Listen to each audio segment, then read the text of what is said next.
وعلى آلها أما بعد. أعوذ بالله من الشيطان الرجيم. بسم الله الرحمن الرحيم. لقد من الله على المؤمنين إذ بعث فيهم رسولا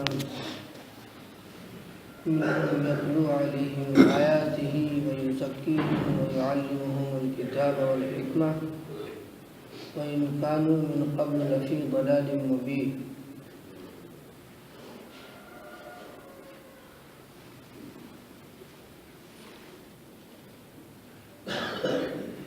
لو أنزلنا هذا القرآن على جبل لرأيته خاشعا متصدعا من خشية الله وتلك الأمثال نضربها للناس لعلهم يتفكرون. قال النبي صلى الله عليه وسلم القرآن حجة لك أو عليك أو كما قال عليه الصلاة والتسليم. نبی آخر الزمان جناب محمد رسول اللہ صلی اللہ علیہ وسلم کی فرائض کو جو بتایا گیا ہے کہ اللہ کے نبی صلی اللہ علیہ وسلم کی بعثت اس دنیا کے لیے باعث صد افتخار اور رحمت ہے، اور آپ صلی اللہ علیہ وسلم کے لیے جو دعا حضرت ابراہیم علیہ السلام نے مانگی تھی وہ بھی انہی جملوں پر مشتمل ہے. اے اللہ وابعث فیہم رسولا منہم یتلو علیہم آیاتک ویعلمہم الکتاب والحکمت ویزکیہم، کہ میری نسل میں سے، میری اولاد میں سے آپ ایسی ذریت اور ایسی نسل اور ایسی شخصیت کو پیدا کرنا جو تیری کتاب کی تلاوت کرے، لوگوں کو علم و حکمت کی باتیں بتائے اور ان کے نفس کا تزکیہ کرے. تلاوت سے متعلق کل بات چل رہی تھی کہ صحابہ کرام رضوان اللہ تعالی علیہم اجمعین تلاوت کا کس قدر اہتمام فرماتے تھے. مفتی شفیع علیہ الرحمہ فرماتے ہیں اپنی کتاب معارف القرآن میں کہ ایک ایک دن میں قرآن مقدس کی پوری تلاوت صحابہ کرام کر لیا کرتے تھے. اپنے اسلاف کے اندر بھی میں نے کل بتایا تھا کہ امام ابو حنیفہ رحمۃ اللہ علیہ کے بارے میں آتا ہے کہ ایک قرآن پاک صبح کو اور ایک شام کو تلاوت کر لیا کرتے تھے. امام شافعی علیہ الرحمہ کے بارے میں بھی اسی طرح کی روایت منقول ہے، اور امام بخاری علیہ الرحمہ کے بارے میں بھی آتا ہے. تو کیوں نہ صحابہ کرام جو عاشق قرآن تھے، جن کے سامنے قرآن اترتا تھا، جو قرآن کو اللہ کے نبی صلی اللہ علیہ وسلم کی زبان سے سنتے تھے، وہ اولین مخاطبین تھے، تو ان کے شوق اور ذوق کا کیا کہیں. آج بھی اس وقت دنیا میں ایسے لوگ موجود ہیں جو قرآن مقدس کی تلاوت کو حرز جان سمجھتے ہیں، یعنی جز لا ينفع، کھانا نہ ملے، ناشتہ نہ ملے، کچھ نہیں، لیکن ان کو بر وقت تلاوت چاہیے. تلاوت کے معنی آتے ہیں پیچھے پیچھے چلنا، یعنی جو کچھ تم پڑھ رہے ہو اس کی اتباع بھی کرنا. ایک انسان جھوٹ بولتا ہے اور تلاوت کرتا ہے تو وہی تلاوت اس کے لیے لعنت بھیجتی ہے. الا لعنت اللہ علی الظالمین، الا لعنت اللہ علی الکاذبین. وہ پڑھ رہا ہے، خود ہی اپنی زبان سے پڑھ رہا ہے کہ جھوٹوں کے اوپر اللہ کی لعنت ہے، ظالم کے اوپر اللہ کی لعنت ہے، اور خود ظلم کرتا ہے، خود جھوٹ بولتا ہے، تو اپنی زبان سے خود ہی اپنے اوپر لعنت بھیج رہا ہے. تو تلاوت کا جو حق ہے وہ صحابہ کرام فرماتے ہیں کہ ہم آیات کو پڑھتے بھی اور اس پر عمل بھی کرتے تھے. تو روزانہ ایک قرآن اور کچھ صحابہ کرام 2 دن میں قرآن مکمل فرماتے، اور 3 دن میں اکثر مفتی شفیع صاحب فرماتے رحمۃ اللہ علیہ 3 دن میں اکثر تو قرآن کریم کو مکمل کر لیا کرتے تھے 10 پارے کے حساب سے۔ اور جو منزلیں ہیں 1 ہفتے میں قرآن تو مکمل ہو ہی جایا کرتا تھا، اس سے زیادہ صحابہ کرام نہیں جایا کرتے تھے۔ تو ان کو مولانا محمد یوسف صاحب لدھیانوی رحمۃ اللہ علیہ نے میں نے کل بتایا تھا ایک منزل کا مخفف، یا تاکہ یاد رہے کہ منزل کہاں سے شروع ہوتی ہے۔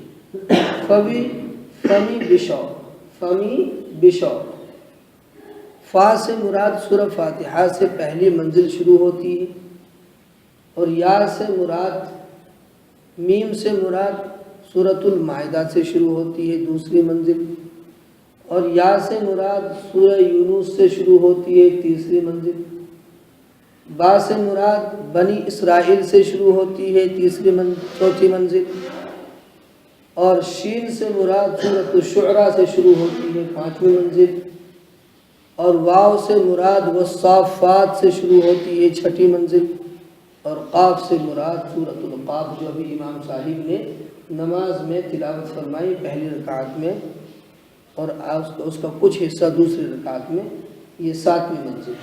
گویا کہ یہ 7 منزلیں قرآن کی ہوئی، اور اس کی تلاوت صحابہ کرام اسی حساب سے کرتے تھے کہ سورہ فاتحہ سے شروع کرتے پہلے دن تو وہ سورۃ المائدہ میں جا کر ٹھہرتے 1 دن میں، اس طرح 7 دن میں قرآن کریم مکمل ہو جاتا تھا۔ آج بھی اس پر عمل کرنے والے موجود ہیں، دنیا خالی نہیں ہوگی، دنیا تو باقی رہے گی ان لوگوں سے، اور انہی کی بقا سے دنیا کی بقا ہے۔ حدیث میں آیا لا تقوم الساعہ، قیامت قائم نہیں ہوگی جب تک کہ زمین پر اللہ اللہ کہنے والا باقی۔ جب سارے اللہ والے اڑ جائیں گے تو پھر وہ اللہ والوں کو دھیان رکھنا، کل بھی بات چلی تھی، سارے یہ اللہ والے اڑ جائیں گے، یہ بھیک مانگنے والے نہیں، جو اللہ کو یاد کرنے والے ہیں، جو اللہ کے دوست ہیں، جو اللہ کے مقرب ترین بندے ہیں، وہ دنیا سے اٹھ جائیں گے، اس کے بعد پھر قیامت آئے گی۔ تو تلاوت کلام اللہ کے لیے جو منزلیں مقرر کی گئی ہیں اس کے حساب سے تلاوت ہونی چاہیے۔ مولانا یوسف صاحب لدھیانوی رحمۃ اللہ علیہ فرماتے ہیں اپنے بیان میں، کتاب میں فرماتے ہیں کہ کم از کم منزل کے اعتبار سے تلاوت کرو، اگر نہیں کر سکتے تو جو حافظ قرآن ہیں ان کو چاہیے کہ وہ روزانہ 3 سپاروں کی تلاوت کرے۔ آج بھی جو ہمارے اسلاف ہیں جن کے ہاتھ پر ہم مرید ہوتے ہیں، بزرگ ہیں، وہ یہی تلقین فرماتے ہیں حافظ قرآن کو کہ 3 سپارے کی تلاوت روزانہ ہونی چاہیے۔ پھر حضرت فرماتے ہیں کہ انحطاط کا دور چل رہا ہے، کاروباری مشغلہ اتنا بھاری بھرکم ہو گیا ہے، اور مہنگائی اس قدر ہو گئی ہے کہ آج کل تو زندگی گزارنی ہی دشوار ہوگی۔ لیکن یہاں چلو کاروبار اگر کچھ کمزور ہے، مہنگائیاں ہیں، سب کچھ ہے، صحابہ کرام کو تو کھانے کے لیے نہیں ملتا تھا، ایک کھجور پر وہ گزارا کرتے تھے۔ چلو ہم ناشتہ نہیں کریں گے تو کیا پریشانی، وہ خوراک بھی بچ جائے گی، کچھ پیسے بھی بچ جائیں گے، لیکن اللہ کی یاد سے غفلت نہیں۔ مقصد یہ ہے کہ ہم ایک ٹائم فکس کر لیں کہ اس ٹائم میں ہم کو تلاوت کرنی ہے، کہ ان الصلاۃ کانت علی المؤمنین کتابا موقوتا، کہ نماز کو ٹائم ٹیبل کے حساب سے اللہ نے رکھا اسی لیے تاکہ تم اپنے ٹائم کو ایڈجسٹمنٹ کرو۔ فرمایا کہ سب سے قیمتی چیز انسان کے پاس جو ہے سرمایہ، وہ ہے ٹائم۔ اسی ٹائم میں جو ابھی ہم گزار رہے ہیں، یہ کتنا قیمتی ٹائم ہے کہ ہم نماز کے بعد اپنے سارے کام کاج کو آگے پیچھے کر کے پھر ہم صرف قرآن کی محبت میں یہاں یکجا ہو جاتے ہیں، بیٹھ جاتے ہیں۔ آپ یقین نہیں کر سکتے اس چیز کو، تصور میں نہیں لا سکتے اس چیز کو کہ ہمیں کتنا ثواب مل رہا ہے اس وقت، اگر ہماری نیت صاف ہے تو۔ صدق نیت پہ ہے ساری باتیں، خلوص نیت پہ۔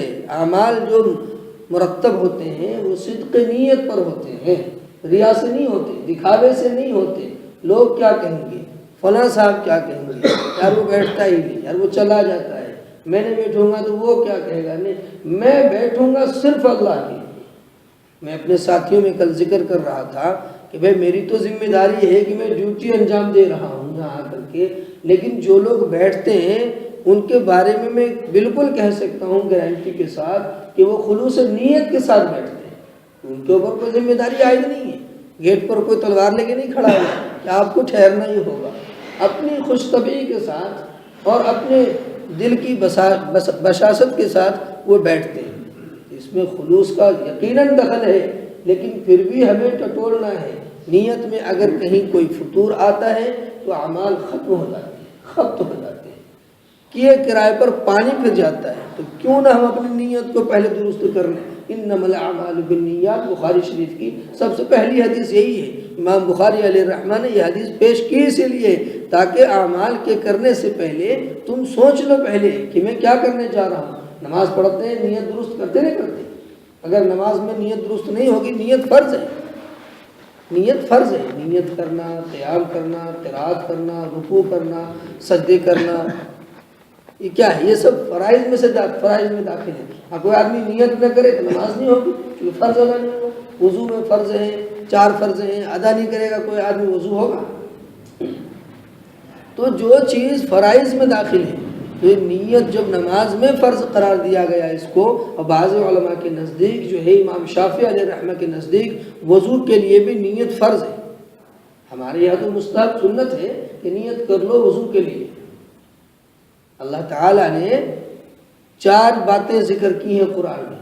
اذا قمتم الى الصلاة فاغسلوا وجوهكم وأيديكم الى المرافق وامسحوا برؤوسكم وارجلكم الى الكعبين۔ یہ 4 فرائض قرآن نے جو ذکر کر دی وہ فرائض ہیں۔ اس لیے امام ابو حنیفہ رحمۃ اللہ علیہ فرماتے ہیں کہ نیت کا کرنا فرض نہیں ہے، سنت ضرور ہے، لیکن بعض ائمہ کے نزدیک فرض ہے۔ تو انہوں نے بھی کوئی دلیل پکڑی ہوگی، تو کیوں نہ ہم اس پر عمل کریں کہ نیت کرتے ہوئے ہماری سنت ادا ہو جائے کہ ہم بسم اللہ پڑھ کے اور نیت کر کے وضو شروع کریں۔ تو نیت جب خالص ہوگی تو پھر یہ اس کا ثواب مرتب ہوگا، پھر یہ کلمہ چڑھے گا اللہ کی طرف۔ الیہ یصعد الکلم الطیب والعمل الصالح یرفعہ، کہ عمل صالح جو اس کو بلندی ملتی ہے، وہ نیت جیسی خالص ہوگی ویسے ہی اس کو بلندی ملے گی۔ تو فرماتے ہیں مولانا یوسف صاحب رحمۃ اللہ علیہ کہ اگر 3 سپاروں کی تلاوت نہیں کر سکتے تو 1 سپارہ تو روزانہ کر ہی لو۔ وہ کیسے؟ حضرت نے بتا فرمایا کہ چاند کی تاریخ کا حساب رکھو۔ چاند کی آج 3 تاریخ ہے، چاند کی آج 3 صفر المظفر ہے۔ آج ہم لوگ تو چاند کی تاریخ سے بھی ایسے بے بہرا ہو گئے کہ بس عید اور بقرعید بس، اور رمضان میں ترتیب چلتی ہے۔ رمضان میں بھی کسی کو یاد نہیں ہوتا آج کون سا روزہ ہے، پوچھو تو وہ کہے گا 8واں روزہ ہے، وہ پہلے روزہ ہوتا ہے، یعنی غفلت۔ علماء لکھتے ہیں کہ چاند کی تاریخ سے اگر غفلت برتی تم نے اور سارا محلہ تاریخ کو بھلا ڈالتا ہے تو گناہگار ہوگا پورا محلہ۔ ایک آدمی کو بھی تاریخ یاد ہے تو یہ فرض کفایہ کے درجے میں داخل ہے۔ جیسے جنازے کی نماز میں پورے محلے میں سے ایک آدمی چلا گیا، یہ تو بے حسی کی بات ہے، ایک ہی آدمی جائے تو سارے ہی، لیکن فرض کیجئے اگر کوئی نہیں گیا، ایک ہی گیا تو کفایت ہو جاتی ہے۔ پورے محلے میں سے کوئی ایک شخص اعتکاف میں بیٹھ گیا تو پورے محلہ کی طرف سے وہ کافی، اور کوئی نہیں بیٹھا تو پورا محلہ گنہگار۔ تو ایسے ہی چاند کی تاریخ کو یاد رکھنا یہ ہر مسلمان کے لیے سمجھو کہ ضروری ہے۔ کہ ہمارا نظام جو ہے وہ چاند سے ہی چلتا ہے، انگریزی تاریخ سے نہیں چلتا ہے۔ روزے چاند سے، عید بقرعید چاند سے، ہر چیز چاند سے ہے۔ یہ شمسی اور یہ جو انگریزی مہینے ہیں اس تاریخ سے نہیں چلتا۔ تو فرمایا کہ چاند کی تاریخ کا حساب رکھو، آسانی ہے، بس 1 سپارے کی تلاوت رکھو۔ آج 3 پارہ میرا تو گویا چاند کی 3 تاریخ، 29 کا مہینہ ہے تو اس دن 2 سپارے پڑھو۔ آخر کے پارے ویسے بھی بہت وہ ہوتے ہیں، ہلکے پھلکے ہوتے ہیں، اکثر و بیشتر لوگوں کو یاد ہوتے ہیں، پڑھ لو۔ تو اس طرح ترتیب بنی رہے۔ یہ تلاوت کے بارے میں، تلاوت اور اس پر عمل۔ دوسری جو ذمہ داری اللہ کے نبی صلی اللہ علیہ وسلم کی بتائی گئی، وَيُعَلِّمُهُمُ الْكِتَابَ وَالْحِكْمَةَ، کہ یہ کتاب کو سکھاتے ہیں۔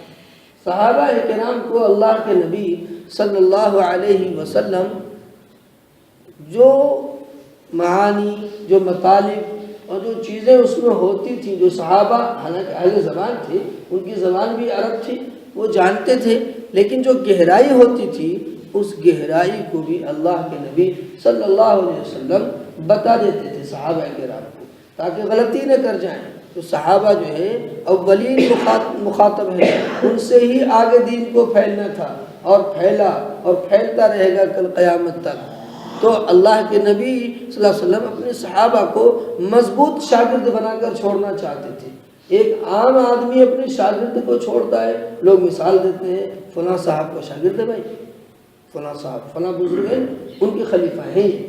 اور جو ہمارے نبی آخر الزمان جناب محمد الرسول اللہ صلی اللہ علیہ وسلم، جن کے لیے کائنات بنائی گئی، جن کے لیے یہ ذرے سے لے کر پہاڑ تک اور پہاڑ سے لے کر آسمان اور آسمان اور زمین کے بیچ ساری مخلوقات صرف نبی پاک صلی اللہ علیہ وسلم کے وجود کے لیے بنائی گئی یہ ساری چیزیں، تو اتنی بڑی شخصیت کے تربیت یافتہ لوگ کیسے ہوں گے؟ شاعر کہتا ہے، کس نے ذروں کو اٹھایا اور صحرا کر دیا؟ ذرے بکھرے ہوئے جو ہوتے ہیں، ریت، کس نے؟ صحابہ کرام بکھرے ہوئے تھے، کیا مقام تھا ان کو؟ کوئی مقام نہیں تھا، لیکن جب اللہ کی نبی کی صحبت میں آئے تو عمر فاروق رضی اللہ تعالی عنہ جو ہے کتنے جلیل القدر صحابی بن گئے، ابوبکر صدیق رضی اللہ تعالی عنہ کتنی بڑی شخصیت کہ اللہ کے نبی نے فرمایا کہ نبی کے بعد قیامت تک ابوبکر صدیق سے افضل کوئی آدمی نہیں آ سکتا۔ ارحم امتی بامتی ابو بکر افضل البشر کہا گیا۔ تو آپ بتائیے کہ نبی کے بعد ابوبکر صدیق رضی اللہ تعالی عنہ سے بڑھ کر قیامت تک کوئی انسان آ ہی نہیں سکتا۔ عمر فاروق رضی اللہ تعالیٰ عنہ کتنے جلیل القدر صحابی ہیں، جس راستے سے گزرتے شیطان نہیں آتا، آپ کے دھمک سے ہی شیطان بھاگ جایا کرتا تھا، اور آپ اپنی مونچھ پہ اگر ہاتھ وہ پھیرتے تو قیصر و کسریٰ کے محل میں زلزلہ آ جاتا تھا۔ آتا ہے کتابوں میں، ایک بار صحابہ کرام پیچھے پیچھے تھے، امیر المؤمنین خلیفۃ المسلمین حضرت عمر فاروق رضی اللہ تعالیٰ عنہ آگے آگے فجر کی نماز کے بعد چل رہے تھے، کتنا روب تھا آپ دیکھیے ان کے چہرے پر، کہ کسی بنا پر عمر فاروق رضی اللہ تعالیٰ عنہ کو پیچھے مڑنا پڑا، واپس کوئی چیز بھول گئے، صحابہ کرام پیچھے پیچھے آ رہے تھے، وہ جیسے وہ یکایک مڑے پیچھے تو صحابہ کرام سارے گر پڑے، ڈر کے مارے دھڑام سے نیچے گر پڑے کہ کیا ہو گیا۔ یہ اتنا روب تھا، عمر فاروق اتنے روب والے کیسے بن گئے جو نبی کے قتل کے لیے چلے تھے؟ تو اللہ کے نبی کی وہ نگاہ جو پڑی تو ان کی تربیت جو ہوئی، آج لوگ صحابہ کے بارے میں زبان کھول دیتے ہیں، بڑا تعجب ہوتا ہے، صحابہ کے بارے میں زبان کھولتے ہیں۔ آپ دیکھیے استاذ اتنے بڑے، اور پھر اللہ تعالیٰ نے صحابہ کو منتخب کیا کہ اے نبی آخر الزمان، اللہ کے نبی نے فرمایا، مستدرک حاکم کی روایت ہے، مولانا یوسف صاحب لدھیانوی رحمۃ اللہ علیہ کتاب میں اس حدیث کو نقل فرماتے ہیں، فرماتے ہیں بالکل صحیح سند سے یہ حدیث ہے، فرمایا کہ جو مجھے اللہ نے چن لیا، اختار لی واختار اصحابی اصحابی، کہ مجھے اللہ نے چن لیا اور میرے لیے میرے صحابہ کو چن لیا، ان میں سے کچھ کو میرا ساتھی بنا دیا اور کچھ کو میرے سسرالی رشتے سے مقرر کر دیا۔ یہ ابوبکر صدیق رضی اللہ تعالیٰ عنہ آپ کے سسر تھے، عمر فاروق رضی اللہ تعالیٰ عنہ آپ کے سسر تھے، تو اس طرح سسرالی رشتوں سے جوڑا، ساتھی بنا کر کے بھی جوڑا۔ پھر آپ نے فرمایا کہ دیکھنا میرے صحابہ کو برا نہیں کہنا، اگر تم برا کہو گے، جو شخص صحابہ کو برا کہتا ہے نہ اس کی فرض نماز قبول ہوگی، فرض عبادت قبول ہوگی، نہ نوافل قبول۔ کر لو صبح سے شام تک عبادت کرو، لیکن اگر صحابہ کا بغض دل میں ہے تو قبول نہیں ہے، اللہ کے نبی نے فرما دیا صحیح حدیث کے ساتھ، صحیح سند کے ساتھ۔ اس لیے ہمیں ڈرتے رہنا چاہیے صحابہ کے بارے میں۔ تو شاعر کیا کہتا ہے کس نے ذروں کو اٹھایا اور صحرا کر دیا؟ کس نے ذروں کو اٹھایا اور صحرا کر دیا؟ کس نے نظروں کو ملایا اور دریا کر دیا؟ زندہ ہو جاتے ہیں جو مرتے ہیں ان کے نام پر. شعر دیکھیے گا آخر والا. زندہ ہو جاتے ہیں جو مرتے ہیں ان کے نام پر. اللہ اللہ. موت کو کس نے مسیحا کر دیا؟ تو صحابہ کے لیے موت تو ایسی تھی جیسے ان کی زندگی، لپکتے تھے موت کے لیے. تو ان کی نظر کرم جب ایسی تھی تو صحابہ کرام سے چوک ہو سکتی؟ تو علماء لکھتے ہیں صحابہ کرام معصوم تو نہیں تھے، معصوم تو انبیاء ہیں. اب ایک فرقہ ایسا بھی کھڑا ہو گیا ہے جو نبیوں کو بھی معصوم نہیں مانتا، نبیوں کو بھی معصوم نہیں مانتا.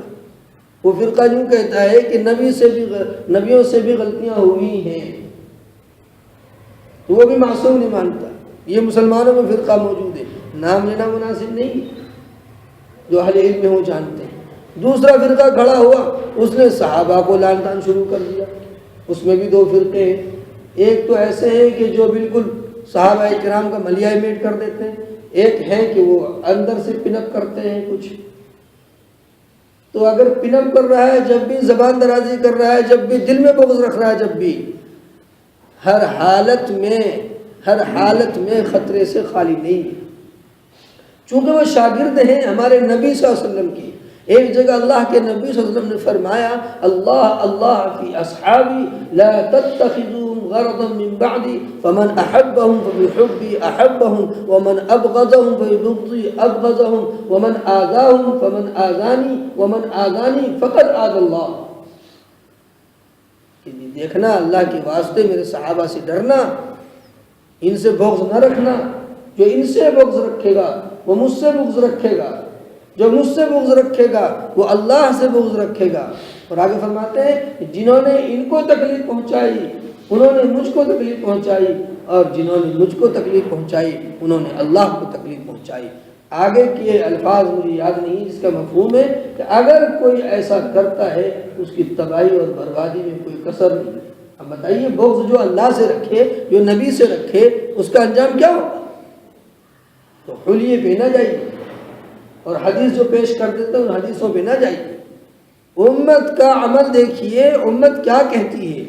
جمہور علماء کیا کہتے ہیں کہ صحابہ کے بارے میں فرمایا کہ ان کی محبت کو اپنے دل میں بساؤ، یہ ایمان کا جز ہے، اس کو ایمان کا جز تسلیم کرو. تو صحابہ کرام کو علم و حکمت کی بات اللہ کے نبی صلی اللہ علیہ وسلم نے بتائی. وَيُزَكِّيهِمْ، ان کے نفس کا تزکیہ کیا، نفس کی صفائی کی. آج ہم کیا کرتے ہیں؟ منہ کی صفائی کرتے ہیں، کریم صابن سب کچھ. اور دل، شاعر کہتا ہے کہ دلوں میں میل جمتا جا رہا ہے، دلوں میں میل جمتا جا رہا ہے. ہم ہیں کہ چہرے دھو رہے ہیں، ہم ہیں کہ چہرے دھو رہے ہیں. ایک جگہ ایک شاعر کہتا ہے کہ ضرورت ہے قدورت بھی دلوں سے صاف ہو جائے، ضرورت ہے قدورت بھی دلوں سے صاف ہو جائے. فقط سر کے جھکانے سے خدا راضی نہیں ہوتا. دل تو اللہ رب العزت کے رہنے کی جگہ ہے، اس میں اللہ سماتا ہے، اس میں غیر تھوڑے آئیں گے. یوم تبلی السرائر، دلوں کے بھید کو اللہ قیامت کے دن کھول دیا. وَحُصِّلَ مَا فِي الصُّدُورِ، جو کچھ دل میں ہے وہ سب اللہ کھول کے باہر کر دے گا. تو وہ یزکیہم، جہاں ظاہری عمل کو دیکھتے ہیں باطن کو بھی ہر وقت دیکھتے رہیے. اسی کا نام جو ہے وہ صوفیاء کرام نے تزکیہ نفس رکھا ہے. قرآن میں کہا گیا قد افلح من زکاہا وقد خاب من دساہا، جس نے اپنے نفس کی صفائی کر لی وہ کامیاب ہو گیا، اور جس نے اپنے نفس کو مٹی میں ملا دیا، پرواہ نہیں کی، ہوا پرستی میں لگ گئے، تو وہ ناکام ہو گیا، نامراد ہو گیا. تو جہاں ہمیں ظاہری اعمال پر نظر رکھنا ہے وہیں باطنی اعمال جو ہیں ان پر بھی نظر رکھنا ہے کہ یہ بگڑ تو نہیں رہے، دل کے اندر ریا تو نہیں آ رہا ہے، دکھاوا تو نہیں آ رہا ہے، نیت میں کوئی فتور تو نہیں آ رہا ہے. تو یہ 4 باتیں ہو گئی، تلاوت کلام، اور پھر اس کا سکھانا، اور حکمت کی باتیں، اور تزکیہ نفس۔ 4 باتوں کو لے کر اللہ کے نبی صلی اللہ علیہ وسلم دنیا میں تشریف لائے۔ ایک جگہ آپ نے فرمایا انما بعثت معلما، کہ میں معلم بنا کر بھیجا گیا ہوں، تمہیں سکھانے کے لیے، بتانے کے لیے بھیجا گیا ہوں، جو دشواری تمہیں آتی ہے اس کو حل کرنے کے لیے میں آیا ہوں، مجھے اللہ نے بھیجا ہے۔ اور میں نے دوسری آیت پڑھی، اس کی تشریح کا جو ہے موقع نہیں ہے، شاید یہ ہفتہ نکل جائے، ابھی ہم داخل نہیں ہوئے ہیں اس سرحد پر جہاں سے اصل پروگرام ہمارا شروع ہوتا ہے۔ چھٹی ہمارے یہاں لال مسجد میں جمعہ کو ہوتی ہے تفسیر کی، یہاں اتوار کو رہا کرے گی انشاءاللہ، تاکہ یہاں کے لوگ اگر وہاں جانا چاہیں تو وہاں جا سکتے ہیں، وہاں سے کچھ ساتھی یہاں آنا چاہیں تو آ سکتے ہیں۔ اور پھر یہاں اتوار کو تفسیر ہوتی ہے رات میں مسلسل، کئی سالوں سے اس کا بھی لحاظ رکھا گیا ہے۔ تیسری بات یہ ہے کہ چونکہ لال مسجد بہت پاس ہے، ٹائم ٹیبل بھی ایک رکھا گیا ہے۔ ابتدا میں نماز ہی پڑھ رہا تھا، لیکن آپ کو پتہ ہے مسجد کا ماحول کیسا ہوتا ہے، اعتراض کرنے والے بہت ہوتے ہیں، دنیا باہر سے مسجد طرف آتی ہے، اور یہ مولوی صاحب کہاں نکل کے بھاگتے ہیں صبح صبح، ہے نا؟ گرچہ متولی سے بات کر لو، لیکن لوگوں کے ایک صاحب ملے، کہنے لگے آپ غلط کرتے ہیں، وہاں نماز پڑھ رہے ہیں، آپ کو نماز یہاں پڑھنی چاہیے۔ میں نے کہا بالکل وجہ فرمایا، میرا مزاج نہیں الجھنے کا، میں نے کہا کہ بالکل وجہ فرمایا، اس میں کوئی آپ کی بات میں جھول نہیں ہے، بالکل صحیح ہے، کیونکہ میرے نہ رہنے کی وجہ سے نماز کسی کی بھی نہیں ہوگی، ہے نا؟ جب تک میں نہیں رہوں گا تو نماز ہوگی ہی نہیں کسی کی، تو ضروری ہے میرا رہنا، انشاءاللہ کل سے اس کا خیال رکھا جائے۔ تو الجھنے سے بات بڑھ جاتی ہے، تو کوئی مسئلہ نہیں ہے، 2-2.5 منٹ لگتے ہیں، وہاں سے ٹائم ایک ہی ہے، تو کل سے انشاءاللہ میں نماز وہیں سے پڑھ کر آؤں گا۔ فتنہ کو بجائے اٹھانے کو اس کو دبانا چاہیے۔ مسجد کا ماحول، مدرسے کا ماحول مولوی حضرات کے لیے جینا ہی دوبھر کر رکھا ہے ہماری قوم نے، حالانکہ ہمارا آدمی مقرر ہے وہاں تکبیر پڑھنے کے لیے، لیکن پیٹ میں درد جو ہے اس کا علاج نہیں ہے، ڈاکٹر کے یہاں اس کا کوئی علاج نہیں ہے۔ اب ڈاکٹر کے پاس ہو کوئی دوائی تو دے بھی دے، وہ نسخہ ہی ایسا ہے کہ ختم ہی نہیں ہوتا جب تک اس کے دل کو تسلی نہ ہو جائے۔ تو دل کو تسلی دینے کے لیے پھر ہمارا حق بنتا ہے کہ ہم وہاں مؤذن کی حیثیت سے ہیں، تو ظاہر سی بات ہے ہماری بھی ذمہ داری ہے، اذان کے بعد تکبیر کی بھی ذمہ داری ہے، اور بھی ذمہ داریاں ہوتی ہیں۔ بعض اوقات امام صاحب تاخیر میں ہو جاتے ہیں، آنکھ نہیں کھلتی ہے، اور نماز کا مسئلہ ہوتا ہے، تو بڑی مسجد ہے، نمازی ڈھیر ہوتے ہیں، پریشانی بڑھ سکتی ہے۔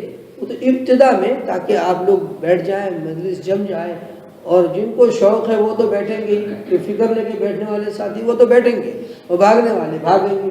اشراق تک یہ پروگرام چلتا ہے، مختصر پروگرام ہوتا ہے، 2-4 منٹ آگے پیچھے تو نہیں، آگے ہی ہوتا ہے ہر روز، ایسے ہوتا رہے گا مضمون کو سمیٹتے ہوئے۔ تو میں نماز وہاں سے پڑھ کر کل آؤں گا، چھٹی نہیں رہے گی، اتوار کو چھٹی رہے گی، تو آپ لوگ ایسے ہی ذکر میں مشغول رہیں گے۔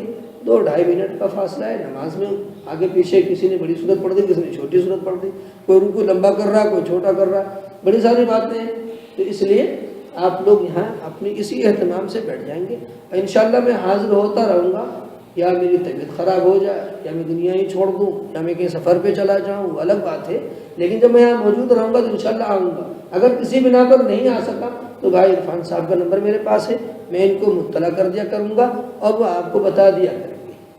تو یہاں خود بھی جڑیں اور اپنے ساتھیوں کو بھی جوڑیں۔ بڑے منافع کی بات ہو رہی نہیں ہو رہی، بات سمجھ میں آ رہی نہیں آ رہی؟ انشاءاللہ جب پروگرام شروع ہوگا مسلسل تفسیر کا، جب بسم اللہ ہوگی، تو اس دن سے ہم ایک اہتمام کریں گے کہ آپ کی نماز کو ہم ترجمے کے ساتھ کر دیں گے انشاءاللہ۔ اس کے لیے تیار ہیں آپ کی نماز کو ترجمے کے ساتھ کرنے کی کوشش کروں گا، روزانہ ایک چھوٹا سا سبق دوں گا اور اس کا معنی بتاؤں گا، پھر انشاءاللہ اگر آپ شوق رکھیں تو آسانی کے ساتھ آپ یاد کر سکتے ہیں۔ اللہ تعالی عمل کی توفیق عطا فرمائے۔ الحمدللہ رب العالمین، والصلاة والسلام علی سید المرسلین وصحبہ اجمعین۔ ربنا ظلمنا أنفسنا وإن لم تغفر لنا وترحمنا لنكونن من الخاسرين. اللهم ربنا آتنا في الدنيا حسنة وفي الآخرة حسنة وقنا عذاب النار. اے اللہ ہمارے بیٹھنے کو قبول فرما، کہنے سننے کو بے حد قبول فرما، خامیوں کو، کوتاہیوں کو، غلطیوں کو معاف فرما، اے اللہ بھول چوک کو معاف فرما، اے اللہ ہم جو ٹوٹے پھوٹے اعمال کرتے ہیں اپنے فضل و کرم سے قبول فرما، اے اللہ اپنا خاص فضل و عنایت فرما، جتنے ساتھی اہتمام کے ساتھ بیٹھ رہے ہیں ان کو خوب بیٹھنے کی توفیق عطا فرما، دل جمعی کے ساتھ کہنے و سننے کی توفیق عطا فرما، اے اللہ یہ قرآن کی نسبت سے مجلس منعقد ہو رہی ہے، اے اللہ ہمیں قرآن سے محبت نصیب فرما اور قرآن سے محبت کرنے والا بنا، اے اللہ ہمارے اس بیٹھنے کو قبول فرما، پریشان حال بھائیوں کی پریشانیوں کو دور فرما، بیماروں کو شفاء کلی نصیب فرما، بے اولادوں کو اولاد صالح عطا فرما، کاروباری لائن سے اس وقت مسلمان بہت پریشان ہیں ان کی پریشانیوں کو دور فرما، پورے عالم اسلام میں اس وقت اتھل پتھل ہے، اے اللہ ان کو راحت نصیب فرما، سکون نصیب فرما، ہر پریشانیوں کو دور فرما، اسلامی زندگی نصیب فرما، ایمان پر خاتمہ نصیب فرما، رب اجعلني مقيم الصلاة من ذريتي ربنا وتقبل دعاء ربنا اغفر لي ولوالدي وللمؤمنين يوم يقوم الحساب وصلى الله تعالى على خير خلقه محمد وآله وأصحابه وأزواجه وذرياته وأهل بيته وعلماء أمته أجمعين برحمتك يا أرحم الراحمين.